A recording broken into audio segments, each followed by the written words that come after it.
നമസ്കാരം. എൻ്റെ പേര് ശ്രീനാഥ്. ഞാൻ SBIയിലെ ഓഫീസറാണ്. ഞാൻ ഡോക്ടർ ശരണ്യ. ഞങ്ങൾ സാത്വിക്കിന്റെ പേരൻസ് ആണ്. ഇന്ന് ഞങ്ങളുടെ ഹാപ്പി ഡിസ്ചാർജ് ആണ് kids day child development centre പാമ്പാടിയിൽ നിന്നും. കിഡ്സ് ഡേ പറ്റി ഞങ്ങൾ കേൾക്കുന്നത് ഇവിടെ ഓൾറെഡി വന്നിട്ടുള്ള 2 പേരൻസിൽ നിന്നാണ്. ഇവിടെ ആദ്യമായി വരുമ്പോഴത്തേക്ക് കുട്ടി ഒരു 2 വേർഡ് വിത്ത് പ്രോംപ്റ്റില് സ്പീച്ച് ഉണ്ടായിരുന്ന ഒരു അവസ്ഥയിലാണ്.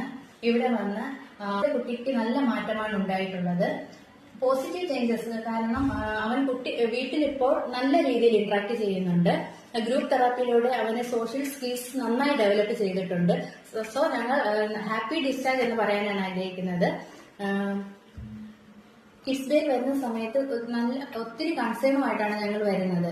കുട്ടി സെൽഫായിട്ടൊന്ന് അവന്റെ നീഡ്സ് പറയണം. അതോടൊപ്പം തന്നെ അവൻ ആളുകളെ ഒന്ന് തിരിച്ചറിയുക. കാരണം ഒരു സറൗണ്ടിങ്സിനെ പറ്റി ഒന്ന് അറിയണം. പിന്നെ ഒരു ഗ്രൂപ്പിൽ എങ്ങനെ ഇന്ററാക്ട് ചെയ്യണം, അവൻ എങ്ങനെ ക്ലാസ് റൂമിൽ ഇരിക്കണം. ഇതെല്ലാം ഞങ്ങളെ പോലെ തന്നെ എല്ലാ പേരൻസിന്റെയും കൺസേൺ ആണ്. അതേ കൺസേണോടുകൂടി ഞങ്ങൾ ഇവിടെ വരുന്ന സമയത്ത് ഇവിടുത്തെ മിസ്സും ഈ ഗ്രൂപ്പും കിഡ്സ് ഡേ ഫാമിലിയും നമുക്ക് നല്ല രീതിയിലാണ് പേരൻസിനും കുട്ടികൾക്കും കൗൺസിലിംഗ് നൽകുന്നത്. അതിലൂടെ തന്നെ നല്ല ക്ലാസ്സുകൾ, മികച്ച ക്ലാസ്സുകളാണ് സ്പീച്ച് ഡേ തെറാപ്പിയിലൂടെയും ഗ്രൂപ്പ് തെറാപ്പിയിലൂടെയും OT-യിലൂടെയും SC സെക്ഷൻ, സ്പെഷ്യൽ എഡ്യൂക്കേഷൻ സെക്ഷനിലൂടെയും കുട്ടിക്ക് കിട്ടുന്നത്. സാത്വിക്കിനുണ്ടായ വലിയ മാറ്റം എന്ന് പറഞ്ഞാല് അവൻ എല്ലാ കാര്യങ്ങളും സെൽഫായി ഐഡന്റിഫൈ ചെയ്ത് സെൽഫായി പറയാൻ തുടങ്ങിയിട്ടുണ്ട്. 1 to 3 വേർഡില് പറയാൻ തുടങ്ങിയിട്ടുണ്ട്. നീഡ്സ്, ടോയ്ലറ്റ് എല്ലാം, പിന്നെ വിശപ്പ്, അവന്റെ എല്ലാ നീഡ്സും, ഇതൊക്കെയാണ് മെയിൻ എല്ലാ പേരൻസിന്റെയും കൺസേൺ. അതെല്ലാം അവൻ അച്ചീവ് ആയിട്ടുണ്ട്. അത് തികച്ചും നമ്മുടെ കിഡ്സ് ഡേയിൽ വന്നതിന് ശേഷമാണ് കുട്ടി അച്ചീവ് ആയിട്ടുള്ളത്.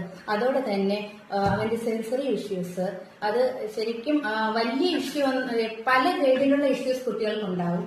അതില് വലിയ ഇഷ്യൂ ഒന്നും ഇല്ലെങ്കിൽ കൂടെയും അവൻ മിസ്സുമാരുടെ ആ ഒരു കറക്റ്റ് അത് ഐഡന്റിഫൈ ചെയ്ത്, അവൻ ഏത് ലെവലിലാണ് നിൽക്കുന്നതെന്ന് ഐഡന്റിഫൈ ചെയ്ത് അത് അറിഞ്ഞ് തക്കതായിട്ടുള്ള ആ ഒരു ട്രീറ്റ്മെന്റ് പ്രൊസീജിയർ, തെറാപ്പി, അതിലൂടെ അവന് ശരിക്കും അതെല്ലാം ഒരു 90% അവൻ അച്ചീവ് ആയിട്ടുണ്ട്. ബാക്കി നമുക്ക് ഹോമിൽ കൊടുക്കുന്ന രീതിയിലും അവർ പറഞ്ഞു തന്നിട്ടുണ്ട്. നമുക്കതിൽ പിന്നെ കൂടുതൽ ഡൗട്ടൊന്നും ഉണ്ടാകത്തില്ല. കാരണം അത്രയും ബ്രില്യന്റ് ആയിട്ടുള്ള രീതിയിലാണ് ഇവിടെ പാരന്റ്സിനും കുട്ടികൾക്കും അവർ എല്ലാ പ്രൊസീജിയേഴ്സും പറഞ്ഞു തരുന്നതും ചെയ്തു കൊടുക്കുന്നതും. ഏതൊരു പാരന്റിന്റെയും കൺസേൺ ആയ ഒരു കുട്ടിയുടെ ക്ലാസ് റൂം അറ്റൻഡന്റ്, അവൻ ക്ലാസ് റൂമിൽ എങ്ങനെയാണ് അത് അറ്റൻഡ് ചെയ്യുന്നത്, എങ്ങനെയാണ് ക്ലാസ്സിലുള്ള ടീച്ചേഴ്സിനെയും കുട്ടികളെയും, പിന്നെ അവന്റെ വിഷ്വൽ പെർസെപ്ഷൻ, ഇതെല്ലാം എല്ലാ പാരന്റ്സിന്റെയും കൺസേൺ ആണ്. അത് ശരിക്കും ഗ്രൂപ്പ് തെറാപ്പിയിലൂടെയാണ് കുട്ടിക്ക് കിട്ടിയിട്ടുള്ളത്. ഇപ്പോൾ എനിക്കിപ്പോ ഒരു 80% പറയാൻ പറ്റും കുട്ടി ക്ലാസ്സിൽ അറ്റൻഡീവ് ആണ്. അവന് അക്കാഡമിക് ലെവലിൽ മുന്നോട്ട് പോകാൻ കഴിയുന്നത് എന്തെന്ന് വെച്ചാല് അവൻ ആ ഗ്രൂപ്പ് തെറാപ്പിയിലൂടെ സിറ്റിംഗ് ടോളറൻസ്, അതുപോലെ തന്നെ ഗ്രൂപ്പ് തെറാപ്പിയിലൂടെ കുട്ടിക്ക് കിട്ടിയതാണ് sitting tolerance, peer group interaction, turn taking, പിന്നെ എല്ലാം. അതുപോലെ തന്നെ ഒരു ക്ലാസ് റൂമിൽ എങ്ങനെ ഇരിക്കണം എന്നുള്ളത് ഗ്രൂപ്പ് തെറാപ്പി സെക്ഷനിലൂടെ കുട്ടിക്ക് അത് ക്ലിയർലി അണ്ടർസ്റ്റുഡ് ആയിട്ടാണ് അവനൊരു ക്ലാസ്സിലോട്ട് പോകുന്നത്. അത് ശരിക്കും ഗ്രൂപ്പ് തെറാപ്പി ഒന്നിൽ കൂടുതൽ മിസ്സുമാരും അതേ ലെവലിൽ ഓരോ ലെവലിലുള്ള കുട്ടികളെ വെച്ചിട്ടാണ് ഇവിടെ ഗ്രൂപ്പ് തെറാപ്പി നടത്തുന്നത്. അത് വളരെ നല്ല രീതിയിൽ കുട്ടികളെ ഇൻഫ്ലുവൻസ് ചെയ്യുന്നു. അതോടൊപ്പം തന്നെ അവർക്ക് കോൺഫിഡൻസും കിട്ടുന്നു. ഒരാഴ്ചത്തെ ക്ലാസ് കഴിഞ്ഞ് നെക്സ്റ്റ് വീക്കിൽ ആ കുട്ടി ക്ലാസ്സിൽ വരുമ്പോഴത്തേക്ക് ഇപ്പൊ ഒരു സ്റ്റോറി കഴിഞ്ഞ് അടുത്ത സ്റ്റോറിയിലോട്ട് പോകുമ്പോൾ അവർക്ക് മനസ്സിലാകുന്നു, സ്റ്റോറി മാറുന്നു. അതിലൂടെ തന്നെ അവർ ഹാൻഡ് റൈസ് ചെയ്ത് ആൻസർ പറയാൻ വില്ലിംഗ് ആയിട്ടായിരിക്കും പോകുന്നത്. അത്ര ബ്രില്യന്റ് ആയിട്ടുള്ള രീതിയിലാണ് ഇവിടെ ഗ്രൂപ്പ് തെറാപ്പി പോകുന്നത്. അതോടൊപ്പം തന്നെ മിക്ക കുട്ടികളും മടിക്കുന്നതാണ്. ഇപ്പൊ ഗ്രൂപ്പ് ഇന്ററാക്ഷൻ, ഒരു ഗ്രൂപ്പ് പ്ലേ അവർക്കത് മനസ്സിലാകുന്നില്ല. പക്ഷെ ഇവിടെ നല്ല ഫണ്ണായിട്ടുള്ളതും നല്ല അട്രാക്റ്റീവ് ആയിട്ടുള്ള രീതിയിലും ടീച്ചേഴ്സ് ഉൾപ്പെടുന്ന ഒരു ഗ്രൂപ്പ് തന്നെ ചേർന്ന് പ്ലേ ചെയ്യുമ്പോൾ അവർക്കത് ക്ലിയർലി അവർക്ക് മനസ്സിലാകുന്നു ഇതെന്താണ് ഈ പ്ലേ എന്നും ഇതിൽ എന്തൊക്കെയാണ് ചെയ്യേണ്ടതെന്നും. ഇപ്പൊ റൺ ആൻഡ് ക്യാച്ച്, അങ്ങനെ ഒത്തിരി പ്ലേ ഇവിടെ ഇൻട്രൊഡ്യൂസ് ചെയ്യുന്നുണ്ട്. ഓരോ ദിവസം ഓരോ ബ്ലോയിങ് എക്സസൈസ്, ഇതെല്ലാം ഗ്രൂപ്പ് തെറാപ്പിക്ക് അകത്ത് വരുന്നതാണ്. പേപ്പർ ബ്ലോ എല്ലാം. അപ്പൊ അതിലൊക്കെ തന്നെ കുട്ടികൾക്ക് ഒത്തിരി എക്സസൈസും അതിലൂടെ കിട്ടുന്നുണ്ട്. അതിലൂടെ തന്നെ അവർക്ക് ആ ഒരു കൺസെപ്റ്റ് പിടികിട്ടുന്നു. ഇതാണ് ഇവിടുത്തെ ഗ്രൂപ്പ് തെറാപ്പിയുടെ മെയിൻ സ്പെഷ്യാലിറ്റി. ഇതുപോലെ തന്നെ ഇവിടെ ബാക്കി സെക്ഷൻസ് ആണ് speech therapy, OT, occupational therapy, special education, ഇതെല്ലാം. ഇതിലൊക്കെ തന്നെ ഏറ്റവും മികവേറിയ ക്യാരക്ടറും നല്ല എക്സ്പീരിയൻസുമുള്ള ടീച്ചേഴ്സാണ് ഇവിടെ സ്പീച്ച് തെറാപ്പി എടുക്കുന്നത്. പേരെടുത്ത് പറയുകയാണെങ്കിൽ അനു മിസ്, ശ്രുതി മിസ്, അമലു മിസ്, മരിയ മിസ്, ഇവരൊക്കെ തന്നെ മാറി മാറി കുട്ടികൾക്ക് ക്ലാസ് എടുക്കുന്നുണ്ട്. അതിൻ്റെതായ ഇപ്പോൾ ഓരോ ടീച്ചേഴ്സിനോടും എങ്ങനെയൊക്കെ പെരുമാറണം, എല്ലാ ടീച്ചേഴ്സിനോടും ചില കുട്ടികളെല്ലാം ഒരു ടീച്ചറിൽ തന്നെ അക്വയർ ചെയ്ത് നിൽക്കുന്നത്, അത് മാറിയിട്ട് അവരെല്ലാ ടീച്ചറോടും ഒന്ന് ഇടപെട്ട് അതിന്റെ മെയിൻ ഗുണമെന്ന് പറയുന്നത് അവർക്ക് പുറത്തിറങ്ങുമ്പോൾ പല രീതിയിലുള്ള ആൾക്കാരുമായിട്ട് ഇടപെടാൻ കഴിയുന്നു. അങ്ങനെ ഓരോ ടീച്ചേഴ്സിനും ഓരോ സ്കില്ലുണ്ട്, അതിനനുസരിച്ച് കുട്ടികൾക്ക് നല്ല മാറ്റങ്ങളും ഇവിടെ വരുന്നുണ്ട്. മെയിനായിട്ടുണ്ടായ ചേഞ്ച് എന്തെന്ന് വെച്ചാൽ അവൻ വെർബലി എല്ലാം എക്സ്പ്രസ് ചെയ്യാൻ തുടങ്ങി. അവന്റെ നീഡ്സ് ആയാലും ഇപ്പം അത് ആ ഒരു സ്റ്റോറി ടെല്ലിങ്ങിലൂടെ വിശപ്പ്, ദാഹം, ഇതെല്ലാം ഞാൻ പുറമേ ഇരുന്ന് നമുക്ക് നന്നായിട്ട് കേൾക്കാൻ പറ്റും. ഇതെല്ലാം അവൻ വീട്ടിൽ വന്നും ഇത് എക്സ്പ്രസ് ചെയ്യുന്നുണ്ട് മീനിങ് ഫുള്ളി. ആ ഒരു നീഡ് വരുമ്പോൾ മീനിങ് ഫുള്ളി നല്ല വെർബലി 2 to 3 ഇപ്പൊ ഒരു 4 ഇതിലെങ്കിലും അവൻ ഓർത്തോർത്ത് അത് ചെയ്യുന്നുണ്ട്.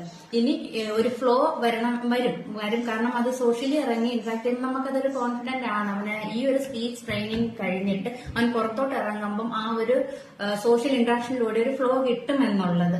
അത് ഇനി മിക്ക കുട്ടികൾക്കും അതാണ് വേണ്ടത്. അതാണ് എല്ലാ കുട്ടികൾക്കും കിട്ടേണ്ടതും. അതെന്തായാലും ഇവിടെ നിന്ന് കിട്ടും എന്നുള്ളത് ഉറപ്പാണ്. ഇത് നേരെ ഗ്രൂപ്പിലോട്ട് ചെല്ലുമ്പോൾ ഈ സോഷ്യൽ സിറ്റുവേഷൻ അവിടെ കിട്ടും, അത് ഉറപ്പാണ്. ഇവിടുത്തെ ഒക്കുപേഷണൽ തെറാപ്പിയിലെ മെയിൻ പ്രത്യേകത എന്തെന്ന് പറഞ്ഞാൽ ഒരു പാറ്റേൺ ഫ്ലോ ചെയ്യുന്നത് ഇവിടെ ഇല്ല. കാരണം കുട്ടികളെ അറിഞ്ഞിവിടെ OT തെറാപ്പി കൊടുക്കുന്നുണ്ട്. ഇപ്പം എന്റെ കുട്ടിക്ക് കൊടുക്കുന്നതായിരിക്കില്ല അടുത്ത കുട്ടിക്ക്. കാരണം അവന്റെ നീഡ് അനുസരിച്ച് അല്ലെങ്കിൽ ആ കുട്ടിയുടെ നീഡ് അനുസരിച്ച് അവനെ OT ഏത് സെൻസറി ഇഷ്യൂ ആണെന്ന് അവർ കറക്റ്റ് ഐഡന്റിഫൈ ചെയ്ത് അതിനനുസരിച്ചുള്ള അവരുടെ സെൻസറി ഇഷ്യൂ എന്താണെന്ന് കണ്ടുപിടിച്ച് അതിനുള്ള ട്രീറ്റ്മെന്റ് ആണ് കൊടുക്കുന്നത്. ഇപ്പൊ ബ്രെയിൻ ജിം ആക്ടിവിറ്റീസ് നന്നായിട്ട് ഇവിടെ കൊടുക്കുന്നു. അതോടൊപ്പം തന്നെ നമുക്ക് ഹോംവർക്ക് ആയിട്ടും തരുന്നുണ്ട്. അത് ശരിക്കും നന്നായിട്ട് വർക്ക് ചെയ്യുന്നുണ്ട്. ഇതിലൂടെ കുട്ടിക്ക് അറ്റൻഷൻ കിട്ടുന്നുണ്ട്.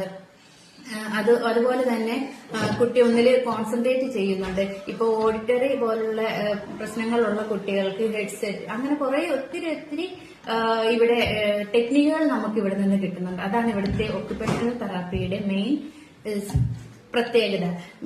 ശരിക്കും ഒക്കുപേഷണൽ തെറാപ്പി ഒരു കുട്ടിക്ക് മുന്നോട്ട് ജീവിക്കാനുള്ള അവന് സാഹചര്യം, കാരണം അവന് അതിനനുസരിച്ചുള്ള കഴിവ് കൊടുക്കുക, അതെന്തായാലും ഇവിടെ നിന്ന് കിട്ടുമെന്നുള്ള ഉറപ്പാണ്. എല്ലാ തെറാപ്പികളെ പോലെ തന്നെയാണ് സ്പെഷ്യൽ എഡ്യൂക്കേഷന്. ഇവിടെ ഒരു കുട്ടി വന്നുടനെ എഴുതാനല്ല സ്റ്റാർട്ട് ചെയ്യുന്നത്. എല്ലാ അമ്മമാരുടെയും മെയിൻ ഇതെന്ന് പറഞ്ഞാൽ ഒരു കുട്ടിയെ നേരിട്ട് സ്കൂളിൽ കൊണ്ടിരുത്തി അവരെ എഴുതിക്കുകയാണ്. പക്ഷെ നമുക്ക് ആദ്യം കൗൺസിൽ ചെയ്യുന്നുണ്ട്. കുട്ടി നേരെ എഴുതുന്നതിന് മുന്നേക്ക് അവന് അറ്റൻഷൻ വേണം, അവന് സിറ്റിംഗ് ടോളറൻസ് വേണം. അത് SCയിലും കൊടുക്കുന്നുണ്ട്. കാരണം അവിടെ ഒരു ബിഹേവിയറൽ തെറാപ്പി തന്നെ കിട്ടുന്നുണ്ട് കുട്ടിക്ക്. കാരണം അവിടെ നിന്ന് എഴുന്നേറ്റ് പോകരുത്, അവിടെ തന്നെ നമ്മൾ 45 മിനിറ്റ്സ് അവിടെ തന്നെ സ്പെൻഡ് ചെയ്യണം. അതിനുവേണ്ടി അവർക്ക് അറ്റൻഷന് വേണ്ടിയിട്ടുള്ള കുറെ ബീഡ്സ് കോർക്കുന്നത്, അതുപോലെ തന്നെ കുറെ പിൻ ട്രിക്കിംഗ് ആയിട്ട് അങ്ങനെ കുറെ ആക്ടിവിറ്റീസ് കുട്ടികൾക്ക് കൊടുത്ത് അവർക്ക് അറ്റൻഷൻ വരുത്തിയതിനു ശേഷം അടുത്ത സ്റ്റെപ്പായിട്ട് ലൈൻ വരച്ച് അങ്ങനെ തന്നെയാണ് ഇവിടെ സ്പെഷ്യൽ എഡ്യൂക്കേഷൻ കൊടുക്കുന്നത്. അവസാനം അവരൊരു കളർ ചെയ്യുന്നു, ട്രേസ് ചെയ്യുന്നു, പിന്നെ ആൽഫബറ്റ്സ്, ഇതെല്ലാം അങ്ങനെ ഓരോ സ്റ്റെപ്പ് ബൈ സ്റ്റെപ്പിലൂടെ ഇവിടെ ട്രെയിൻ ചെയ്ത് കുട്ടിയെ ഒരു ക്ലാസ് റൂമിൽ ഇരുത്തക്ക വിധത്തിൽ അവർ ട്രെയിൻ ചെയ്ത് വിടുന്നുണ്ട്. ഇനി പറയാനുള്ളത് കിഡ്സ് ഡേ ഫാമിലിയെ പറ്റിയാണ്. ശരിക്കും ആ പേര് അന്വർത്ഥമാക്കുന്ന രീതിയിലാണ്. ഫാമിലിയാണ് ഞങ്ങളിവിടെ, പാരന്റ്സും ഇവിടുത്തെ ടീച്ചേഴ്സും എല്ലാം. പാരന്റ്സിന് എന്തുണ്ടെങ്കിലും ധൈര്യമായിട്ട് ഓപ്പൺ ആയിട്ട് നമുക്ക് പറയാൻ പറ്റും. തിരിച്ച് ഇങ്ങോട്ടും അതുപോലുള്ള ഇടപെടലുകളാണ് കിഡ്സ് ഡേ ഫാമിലിയിൽ നിന്ന് കിട്ടുന്നത്. ശരിക്കും ഹാപ്പി ഡിസ്ചാർജ്, ആ മീനിങ് ശരിക്കും ഹാപ്പി ആയിട്ടാണ് ഞങ്ങൾ ഇവിടുന്ന് പോകുന്നത്. പിന്നെ എന്ന് വെച്ചാൽ മിസ് ചെയ്യും, ശരിക്കും എല്ലാ മിസ്സുമാരെയും മിസ് ചെയ്യും. പക്ഷെ ഇവരാരും ഞങ്ങൾ ഫോൺ വിളിച്ചാൽ എടുക്കാതിരിക്കും, ഒന്നുമില്ല. ഏത് സമയത്ത് ഏത് പാതിരാത്രി വിളിച്ചാലും നമുക്ക് വിളിച്ച് നമ്മുടെ സങ്കടം എന്താണെന്ന് കേൾക്കാനുള്ളതും അതിനുള്ള പ്രതിവിധി എന്തെന്ന് തരാനുള്ള ഒരു മനസ്സുള്ള ഒരു ഇൻസ്റ്റിറ്റ്യൂഷനാണിത്. ശരിക്കും kids day child development centre ശരിക്കും കുട്ടികളെ അവരുടെ ഒരു 0 എന്ന ലെവലിൽ നിന്ന് അവരെ ഉയർത്തി നല്ലൊരു ലെവലിലേക്ക് ഒരു 100% കൊണ്ടുവിടും. ഇനി ഒരു പാരന്റിനെ കാണുകയാണെങ്കിൽ ഞാൻ ധൈര്യമായി റെഫർ ചെയ്യുന്നത് കിഡ്സ് ഡേ ഫാമിലിയിലോട്ടായിരിക്കും. 100% ഷുവറാണ് ഇവിടെ വന്നാൽ ആ കുട്ടി ഇവിടെ സുരക്ഷിതരായിരിക്കും. ഇവിടെ നിന്നും നല്ല മാറ്റങ്ങളോടെ ആ കുട്ടി പുറത്തു പോകും. അവർക്ക് സോഷ്യലി നല്ലപോലെ ഇടപെടാനും ഇനി ഒരു സ്കൂൾ സിറ്റുവേഷൻ അതിനും മേലെയുള്ള ഏത് ലെവലിലും കുട്ടിക്ക് എത്തിപ്പെടാൻ തക്ക വിധത്തിലുള്ള ട്രെയിനിങ് കിഡ്സ് ഡേ ഫാമിലിയിൽ നിന്ന് കിട്ടുന്നതായിരിക്കും. എൻ്റെ വൈഫ് ഇത്രയും സംസാരിച്ചതിൻ്റെ മെയിൻ കാരണം കുട്ടിയെ തെറാപ്പിക്ക് കൊണ്ടുവരുന്നതെല്ലാം മോസ്റ്റ്ലി അവളായിരുന്നു. ഞാൻ എൻ്റെ വർക്കിംഗ് ടൈം ഇടയ്ക്ക് എനിക്ക് വരാൻ പറ്റിയിരുന്നില്ല. മാക്സിമം വൈഫ് തന്നെയാണ് കൊണ്ടുവന്നിരുന്നത്. അതുകൊണ്ടാണ് അവൾ അത്രയും കാര്യങ്ങളൊക്കെ പറഞ്ഞത്. എന്നാലും ഞാനാണെങ്കിൽ പോലും എനിക്ക് ഇടയ്ക്ക് സെക്കൻഡ് സാറ്റർഡേസ് ഹോളിഡേയ്സ് ഒക്കെ ഞാൻ കുട്ടിയെ കൊണ്ട് വരുമ്പോഴും എനിക്കിതേ ഫീലിംഗ് തന്നെയാണ് ഉണ്ടായിട്ടുള്ളത്. ഇവിടെ വരുമ്പോഴുള്ള മിസ്സുമാരുടെയോ എല്ലാവരുടെയും നമ്മൾ എല്ലാവരുടെയും ഇടപെടൽ എല്ലാം വളരെ ഒരു ഫാമിലി ഒരു ഇത് സ്ഥാപനം എന്നതിലുപരി ഒരു നമ്മളോടുള്ള ഒരു ആത്മാർത്ഥതയും നമ്മുടെ കുട്ടിയോടുള്ള ഒരു സ്നേഹവും ആത്മാർത്ഥതയും അവൻ നന്നാവണം എന്ന് ശരിക്കും അവരുടെ മനസ്സിലുണ്ട് എന്ന് നമുക്ക് കണ്ടറിയാൻ അവരുടെ പെരുമാറ്റത്തിൽ നിന്നും അവരുടെ ക്ലാസ്സുകളിൽ നിന്നും ഈ over the past few months അവൻ്റെ ഡെവലപ്മെൻറ്റിൽ നിന്നും എനിക്ക് നന്നായി മനസ്സിലായിട്ടുള്ളതാണ്. അവൻ്റെ ക്ലാസ്സിലൂടെ ഉണ്ടായ മാറ്റം വളരെ എവിഡൻ്റ് ആണ്. ഒരു സോഷ്യൽ സിറ്റുവേഷൻ ആണെങ്കിലും വീട്ടിലാണെങ്കിലും അവൻ്റെ റെസ്പോൺസിലാണെങ്കിലും എല്ലാം നല്ല ഇമ്പ്രൂവ്മെൻ്റ് ആയിട്ടുണ്ട്. അപ്പോൾ ഇതേപോലെ തന്നെ ഇവിടെയുള്ള ഇപ്പം തെറാപ്പി നടക്കുന്ന ഇനി വരാൻ പോകുന്ന കുട്ടികൾക്കാണെങ്കിലും വളരെ എല്ലാം നല്ല രീതിയിൽ മുന്നോട്ട് പോകട്ടെ എന്ന് ആശംസിച്ചു. കിഡ്സ് തെറാപ്പിയിൽ നിന്ന് ഞങ്ങൾ വളരെ ഹാപ്പിയാണ്, സാറ്റിസ്ഫൈഡ് ആണ്. 100% ഞങ്ങൾ എല്ലാവരെയും ഈ ഒരു സ്ഥാപനത്തിലേക്ക് റെഫർ ചെയ്യും. ഞങ്ങളുടെ ഹാപ്പി ഡിസ്ചാർജ് ആണ്. വളരെ സന്തുഷ്ടരായിട്ടാണ് ഞങ്ങൾ ഇവിടുന്ന് പോകുന്നത്. Happy discharge.